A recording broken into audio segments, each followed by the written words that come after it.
2. João capítulo 2. Estou com essa palavra no meu coração. Estou muito feliz, irmãos, por estar aqui, por ver que essa obra aqui está crescendo, né? O irmão Josué disse que aqui é água fervendo, né? Glória a Deus, aleluia, né? Então aqui a chaleira vai balançar a tampa da chaleira aqui, né? Aleluia, glória a Deus, né? Eu já preguei tanto aqui nessa região aqui, irmão, mas todas as vezes, há uns anos atrás, quando eu vim aqui, eu vinha de ônibus porque eu não tinha carro para vir. Depois eu consegui carro, graças a Deus, algumas vezes vim acompanhado de outros irmãos. E confesso que eu não sei andar muito bem aqui, mas já preguei muito nessa região aqui em Taubaté, poucos bairros eu não tive a oportunidade de pregar. E quando eu volto a Taubaté e venho numa igreja como o pastor Josué assim, e vejo que a obra de Deus segue avante, eu só tenho que glorificar a Deus, irmão, porque olha, vou dizer um negócio, irmão, se tem um povo determinado, é o povo de Deus.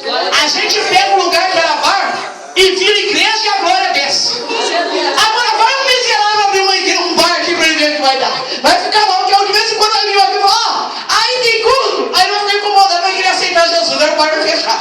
Aleluia, glória a Deus, né? Porque aonde o povo de Deus chega, uma obra prospera, né? Graças a Deus, né? Deus é fiel. João capítulo 2, quantos encontraram? Vamos ler aqui a palavra então. Diz assim: e ao terceiro dia fizeram uma bodas em Caná da Galileia, e estava ali a mãe de Jesus, e foram também convidados Jesus e os seus discípulos para as bodas. E faltando vinho, a mãe de Jesus lhe disse: não tem vinho. Disse-lhe Jesus: mulher, que tenho eu contigo? Ainda não é chegada a minha hora. Sua mãe disse aos empregados: fazei tudo quanto eles vos mandar. E estavam ali postas 6 talhas de pedra para a purificação dos judeus, e em cada uma cabia 2 ou 3 metretas.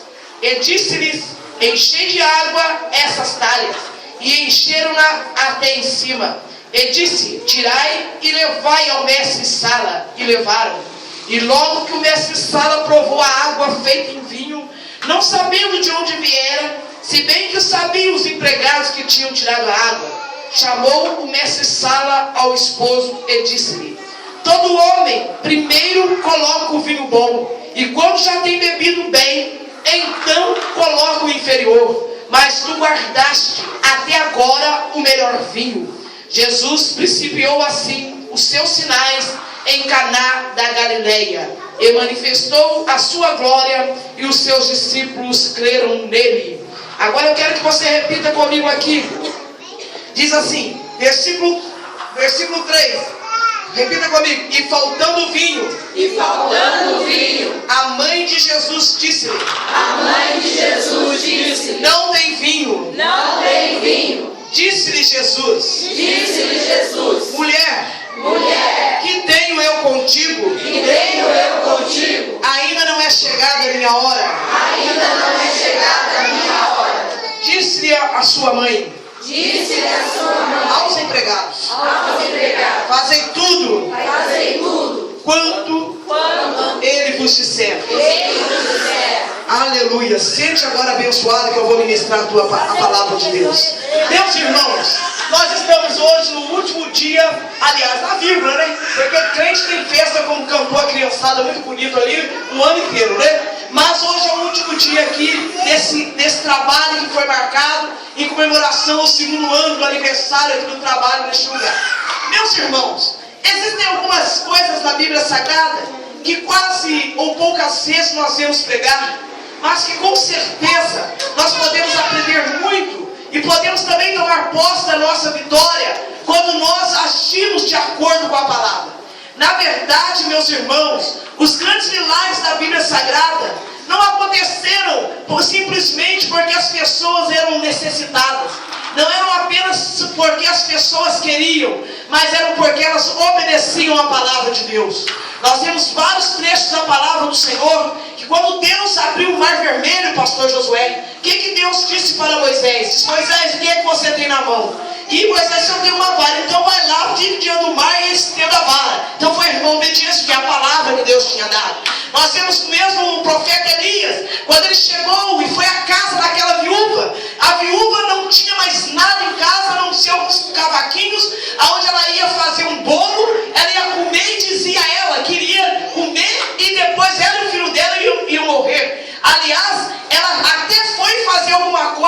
profeta, porque ela acreditou na palavra do profeta. Muitas vezes, irmãos, nós olhamos para a palavra de Deus e nós pensamos, mas a Bíblia é tão difícil de ler, a Bíblia é tão complicada, mas se cada crente pegar pelo menos uma graminha daquilo que tem na palavra, irmãos, e colocar em ação, um milagre muito grande vai acontecer na minha e na sua vida, porque há poder da palavra. A Bíblia diz em Hebreus capítulo 3, se não me foge a memória, diz o seguinte, que a palavra ela é mais penetrante que uma espada, porque ela penetra a divisão da alma e do espírito e é apta para discernir o pensamento das intenções do homem.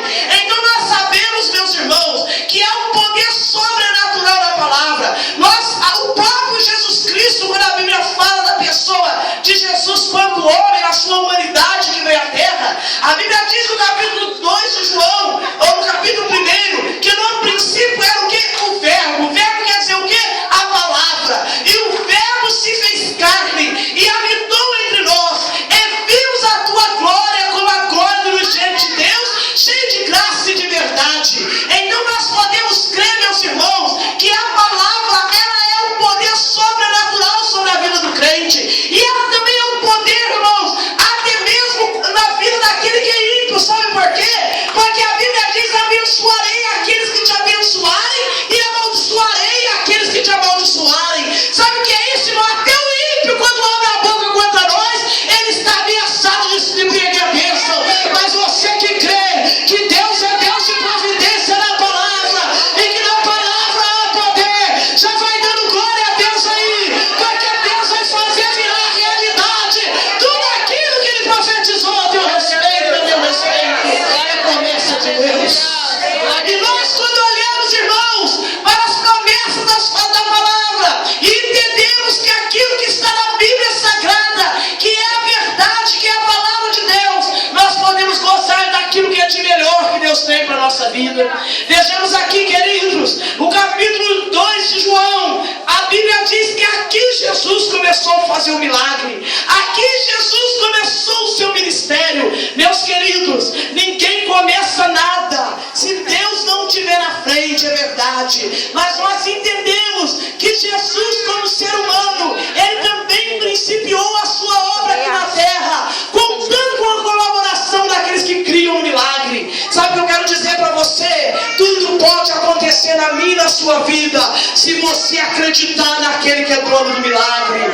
Tudo pode acontecer na minha e na tua vida, se você entender que a tua vida é dependente de Deus. Não é Deus que depende de você, é você que depende dele. E quando você está aos pés de Jesus, não importa a circunstância. E é isso que nós aprendemos nessa palavra. 3 coisas você tem que guardar aqui nesse texto do milagre. 3 coisas são necessárias para que a gente perceba e para que a gente receba o milagre de Deus na nossa vida. Primeiro, entender que as circunstâncias não são limitadoras do poder de Deus. Diga para quem está do teu lado aí: as circunstâncias não são limitadoras do poder de Deus. Diga aí: as circunstâncias não são limitadoras do poder de Deus. Deus não está preso à circunstância.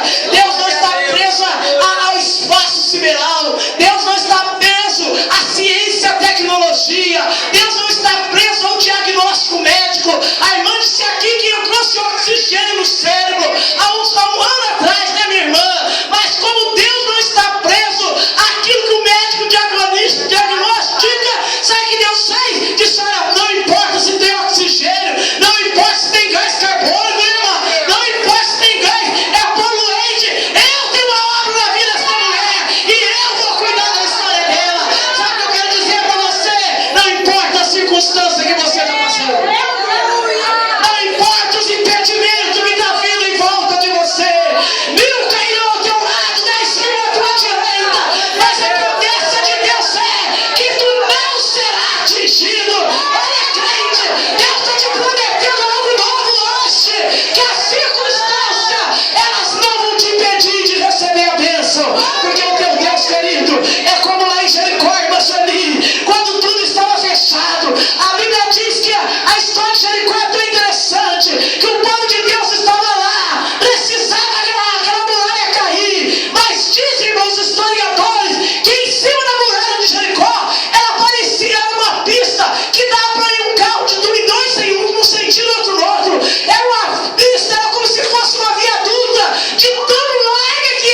derrubar esse muro.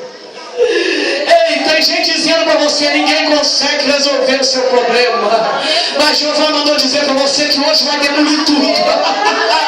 Jeová mandou dizer para você hoje que hoje ele vai detonar tudo. Jeová mandou dizer hoje para você que ele vai incluir e explodir, mas ele vai agir. Porque operando ele, quem impedirá? Foi isso que aconteceu aqui, ó. Chegar no casamento. Queridos, quando você vai num casamento, o que você espera acontecer no casamento? É todo mundo alegre, é festa. Aqui voltando para Jericó, quando Deus prometeu para o povo dele: eu vou dar Jericó na mão de vocês. E eu gosto de Deus, irmão querido, porque Deus, quando ele fala, meu querido, pode todo mundo duvidar, mas que ele vai agir, ele vai. Nem que ficar um crente só aguardando, mas só por causa daquele crente Deus vai fazer milagre. Antes que Deus disse. Diz que Deus chegou lá em Sodoma para destruir Sodoma. Diz que Deus falou, Abraão falou com Deus: ó Senhor, você vai destruir aquela cidade, Deus. Como é que faz? Eu tenho uns parentes lá. Ei, irmã, os seus parentes, irmão, pode ficar sossegado que por causa de você Deus vai cuidar deles. Por causa de você, Josué, Deus vai cuidar dos seus parentes. Aleluia. Por causa de você, Luciana, Deus vai cuidar dos seus parentes. Esqueça a circunstância e olha para o Deus que pode. Deus é amado.